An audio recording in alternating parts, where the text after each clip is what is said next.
Hello, welcome back to Fabricmate Systems Tips and Techniques, where we're going to teach you how to put fabric on the wall and ceiling so you end up with a beautiful fabric upholstered wall. Oftentimes there's concrete walls. We get asked the question, how do you mount your fabric mounting frame or your max line onto concrete walls? So we're going to get going on the wall behind us, and we're going to show you several different methods of the best applications and ways to attach to the wall. So what you're going to see here is a typical concrete wall. Tilt up, oftentimes you'll see those, or it could be block. The fabric mounting frame can be mounted in several methods. Here you're going to see liquid nail, construction adhesive, a little bead applied to the back of a 1/2-inch classic line. A rotor hammer is used. If you don't have that, you can use a drill with a mason bit. 3/16 bit is what you're going to use here. So we're going to first start with a 3/16 hole going into the concrete here. Okay. You'll want to have your mask on. That's common nowadays. You're going to have a little bit of dust that comes out of there. Maybe you want to place something down on the floor to pick up and catch that dust, or a shop vac handy. So here you go. Typically you put it in the middle first. Now you go on the outer edge, and you want to place these anywhere from 6 to 8 inches apart. And you're going to go with a 3/16 rotor hammer, and then a couple different screw options you have here. You can go with a Tap-Con or a Rock-On. It's going to go into it and give it a good bite. Okay, and this is not going to come off the wall after this. It's going to be on there sturdy.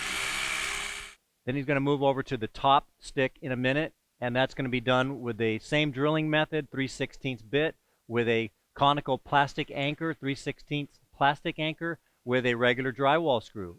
Or you can use a roofing nail. That's adequate. So again, construction adhesive, a little bead here in a caulking gun. This is liquid nail, PL200. There's a variety of them out there. Another person handy, go ahead and have them hold the product up there. Hold the fabric.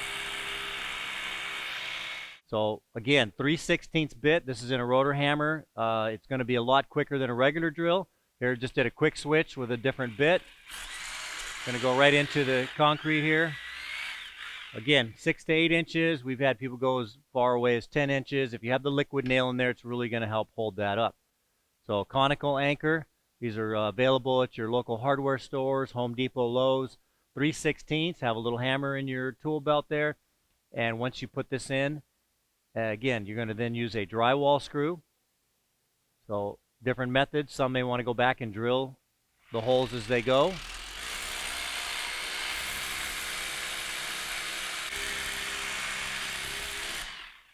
So you're going to follow this same method. Again, you're going to have your tool belt on normally, so you're going to have these different screws or anchors in your tool belt. It is a pretty quick process.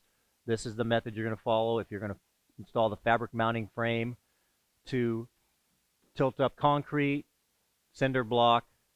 So here you'll see the conical anchors are installed. Now we're going back with a regular drill and drywall screws to tighten that up.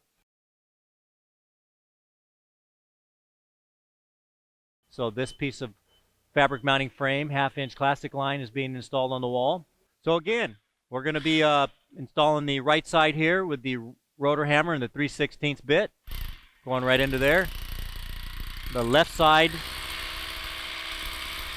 So typically you'll put up one in the middle is what he's going to do here, is stick a, this side here we're going to be using these nice little handy anchors that have a little sleeve around them. So all you're doing is drilling and using a hammer. Or Rock-On screws, or Power Pro screws. These have a different screw pattern on them, different thread pattern, so they're going to get a good bite into that concrete or that cinder block. But this is, again, the method that's used.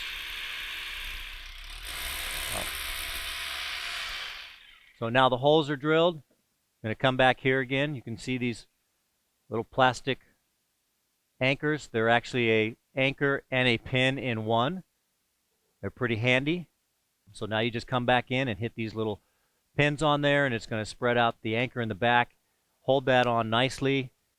So now I'll be installing the bottom piece here, creating a square. Again, this is just a small demo on attachment methods. This is the method that's been used for years. You're going to go ahead and switch the bit out here. This is going to be, looks like regular, going back to regular drilled hole, and just a straight Tapcon or a rock-on version, just a different manufacturer of that type of screw. So you can see the panels becoming complete here. This does actually get, it's a little bit more labor intense.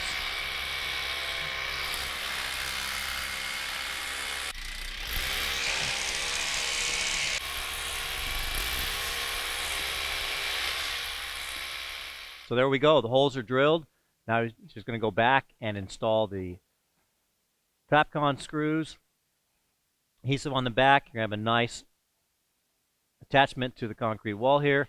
People have asked us, can I just use glue or tape? Well, I wouldn't recommend that. Again, you can try it. There may be some glues out there. We've experimented with many over the years. Haven't found them to be too satisfactory to rely fully on the glue. Here he's going to clip off the end that wasn't quite aligned there. Clean it up a little bit. This is what you would do on the job site, or trim it off with a razor knife right down there at that point. So you can see there's one screw left.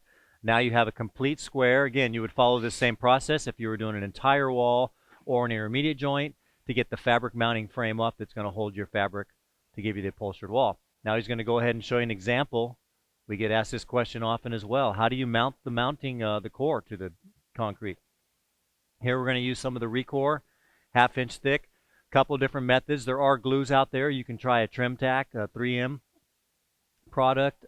Get it on both sides. It's a construction contact adhesive. Excuse me. A little messy sometimes, so be careful of overspray. Here he's going to maybe make a little fillet trim to it. In some cases here, preferred method is to go ahead and what we call fillet the back of the core. You've seen this in some other methods. So he's going to take the regular razor knife, come down it into about 1/8 of an inch, a little slice there, and then take it, and that's why it's called fillet, kind of like a fish here. So he's going to take and start a little cut there, and he's going to go ahead and peel that back. It peels back nicely. So you can see it gives you a little bit of a relief there for the screws. And you go ahead and place that in there. Sometimes it's not needed on all sides. It's only needed on the side. Most likely in this application, it was needed on the side where we used the plastic pin and anchor. So now we're going to go ahead and show you. It can be a couple different ways. Here's a little trim tack. Again, spraying it right on. Sometimes you're spraying it. You're both typically with the construction adhesive, you're going to want to spray it on both sides. You're going to spray it on the back of the panel, and you're going to spray it on the concrete wall and let it tack up slightly. And that'll be adequate. And then when we put this on, we may just do a portion of this here and go ahead and show you for training purposes here. If you are on a bigger panel higher up, or you just want to have more security, go ahead and just go right back through it. You can put it in spaced out.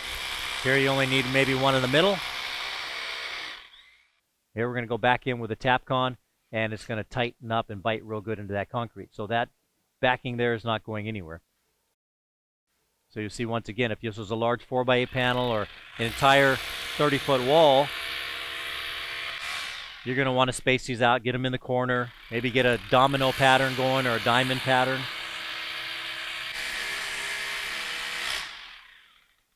Several inches in from the corner.